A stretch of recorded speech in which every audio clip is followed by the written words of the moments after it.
21.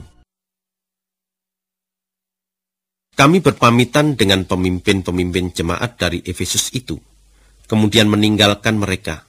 Lalu kami berlayar langsung ke Pulau Kos, dan besoknya kami sampai di Pulau Rodos. Dari situ kami berlayar terus ke pelabuhan Patara. Di Patara, kami menemukan kapal yang mau ke Finisia.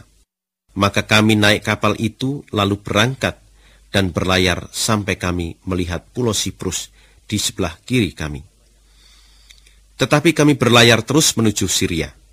Kami mendarat di Tirus, sebab di situ kapal yang kami tumpangi itu akan membongkar muatannya. Di tempat itu kami pergi mengunjungi orang-orang yang percaya kepada Yesus, lalu tinggal dengan mereka selama 1 minggu.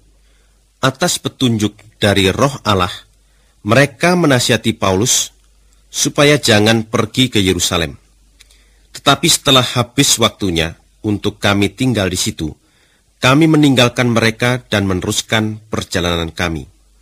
Mereka semuanya bersama-sama dengan anak istri mereka mengantar kami sampai keluar kota.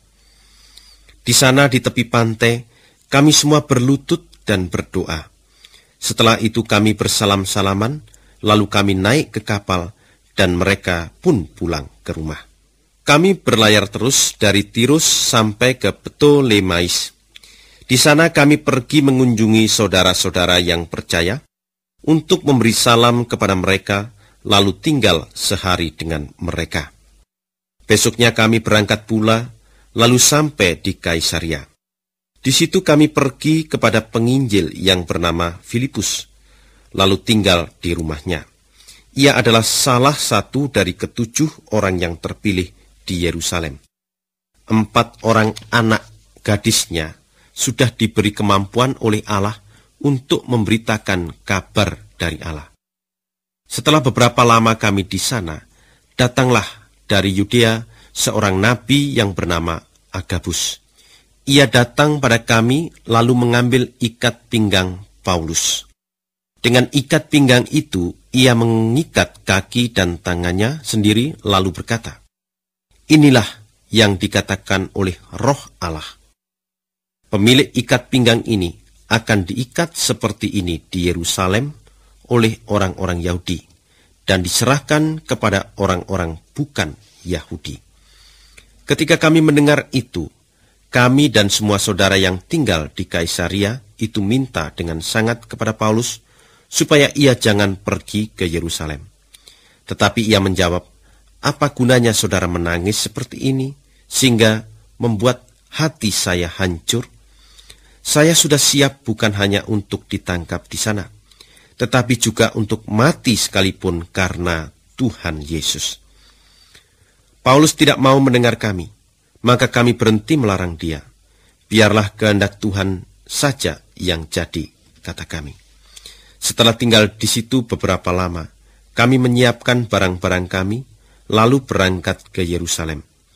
Beberapa saudara dari Kaisaria pergi juga bersama-sama dengan kami untuk mengantar kami ke rumah Manason, karena di rumah dialah kami akan menginap. Manason adalah seorang Siprus yang sudah lama menjadi pengikut Yesus. Waktu kami sampai di Yerusalem, saudara-saudara di situ menyambut kami dengan senang hati. Besoknya Paulus pergi bersama-sama kami mengunjungi Yakobus. Semua pemimpin-pemimpin jemaat ada di situ juga. Sesudah memberi salam kepada mereka, Paulus menceritakan kepada mereka segala sesuatu yang sudah dilakukan Allah melalui dia di antara orang-orang bukan Yahudi. Sesudah mendengar cerita Paulus itu, mereka semuanya memuji Allah. Kemudian mereka berkata kepada Paulus, "Saudara Paulus, saudara harus tahu bahwa sudah beribu-ribu orang Yahudi yang percaya kepada Yesus. Mereka semua adalah orang-orang yang setia mentaati hukum Musa. Dan sekarang mereka mendengar bahwa saudara mengajar semua orang Yahudi yang tinggal di antara bangsa lain supaya melepaskan hukum Musa. Saudara menasihati mereka supaya mereka tidak menyunati anak-anak mereka atau menuruti adat istiadat Yahudi. Sekarang orang-orang Yahudi yang sudah percaya itu tentu akan mendengar bahwa saudara sudah ada di sini. Jadi bagaimana sekarang? Sebaiknya turutlah nasihat kami. Ada 4 orang di sini yang sudah membuat janji kepada Tuhan. Nah, hendaklah saudara pergi mengadakan upacara penyucian diri bersama-sama dengan mereka, dan tanggunglah biaya mereka, supaya rambut mereka dapat dicukur. Dengan demikian akan nyata kepada semua orang bahwa apa yang mereka dengar tentang saudara tidak benar. Karena saudara sendiri pun menjalankan hukum Musa. Tetapi mengenai orang yang bukan Yahudi, yang sudah percaya kepada Yesus, kami sudah mengirim surat kepada mereka tentang keputusan kami bahwa mereka tidak boleh makan makanan yang telah dipersembahkan kepada berhala, tidak boleh makan darah atau makan binatang yang mati dicekik, dan tidak boleh melakukan perbuatan-perbuatan yang cabul. Maka Paulus pergi dengan ke-4 orang itu, lalu mengadakan upacara penyucian diri bersama-sama dengan mereka pada keesokan harinya. Kemudian mereka masuk ke rumah Tuhan untuk memberitahukan beberapa hari lagi baru upacara penyucian itu selesai dan kurban untuk mereka masing-masing dipersembahkan. Ketika jangka waktu 7 hari itu hampir berakhir, beberapa orang Yahudi dari Asia melihat Paulus di dalam rumah Tuhan. Lalu mereka menghasut orang banyak, kemudian memegang Paulus, sambil berteriak-teriak, "Hai orang-orang Israel, tolong, inilah orangnya yang pergi kemana-mana mengajar kepada semua orang ajaran-ajaran yang menentang bangsa Israel, menentang hukum Musa dan menentang rumah Tuhan ini. Dan sekarang ia malah membawa orang-orang bukan Yahudi masuk ke dalam rumah Tuhan dan membuat najis tempat yang suci ini." Mereka berkata begitu sebab mereka sudah melihat Trofimus, orang Efesus itu, di kota bersama-sama Paulus, dan mereka menyangka Paulus sudah membawa dia ke dalam rumah Tuhan.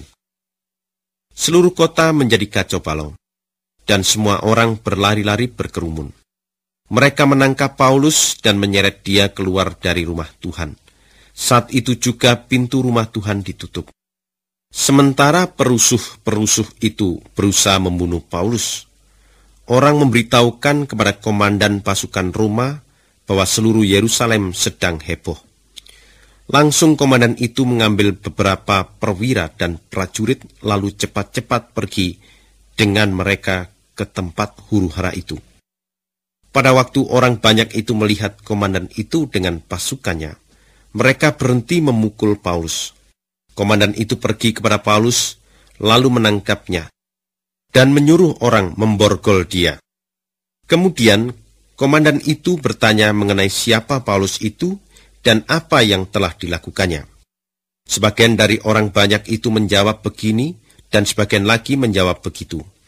Keadaan begitu kacau, sehingga komandan itu tidak bisa mengetahui apa sebenarnya yang telah terjadi. Oleh sebab itu, ia memerintahkan supaya Paulus dibawa ke markas.